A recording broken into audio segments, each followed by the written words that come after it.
A fire at a Fruitland apartment complex forced more than 30 people out of their homes today. To make sure they have a roof over their heads overnight, the Red Cross of Idaho set up a shelter at the Malheur County Fairgrounds. Let's get right over to Abby Davis, who is live at the apartment complex just south of town. Abby?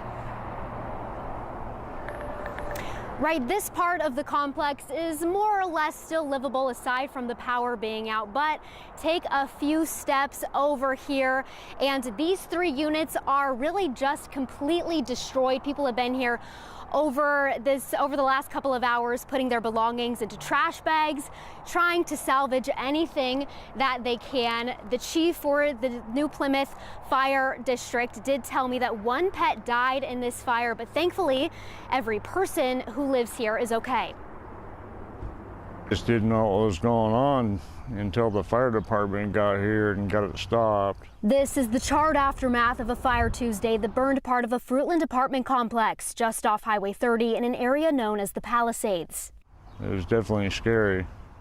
In a video a viewer sent us earlier, you can see smoke and first responders on scene. At this time, we still under our investigations. New Plymouth Rural Fire Protection District Chief Joseph Wyatt says they got there just after noon. Fruitland Police Department and Fayette County Sheriff's Office, they were on scene at the same time I was, and they helped facilitate evacuation, and they got everyone out. The chief says about 30 people are displaced, and 3 out of the 12 apartments are a total loss. I was just walking out to go to my dad's house there, and I seen this whole side, the top of it was on fire there. I hollered at my dad to call the fire department, and that's where it began. Carl Barnes moved into the Shirley apartments about 5 years ago. He says thankfully his apartment was spared. Very thankful nobody got hurt. Since the power is out, Barnes plans to stay the night in the shelter the Idaho Red Cross set up at the Malheur County Fairgrounds. Yeah, so we were there on site all day until we came over with them. Katie Adams helped set up the shelter. We do free meals, so they got dinner at about 6:30.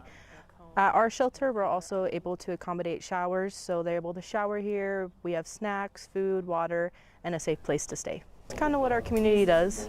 We just help each other out when needed. Yeah, just grateful to the men and women in the fire department and the sheriff's department. Barnes and everybody else that will still be able to live here, they'll be able to move back in the next couple of days. It really just depends on when the power comes back on. They cut it for safety reasons. The state fire marshal is investigating what happened in Morgan and Bryan. I am told that we should have some more information this week. All right, we will look out for that. Abby, thank you. And by the way, the Red Cross wants people who are affected to call them. Their number is 1-800-733-2767 or 1-800-RED-CROSS.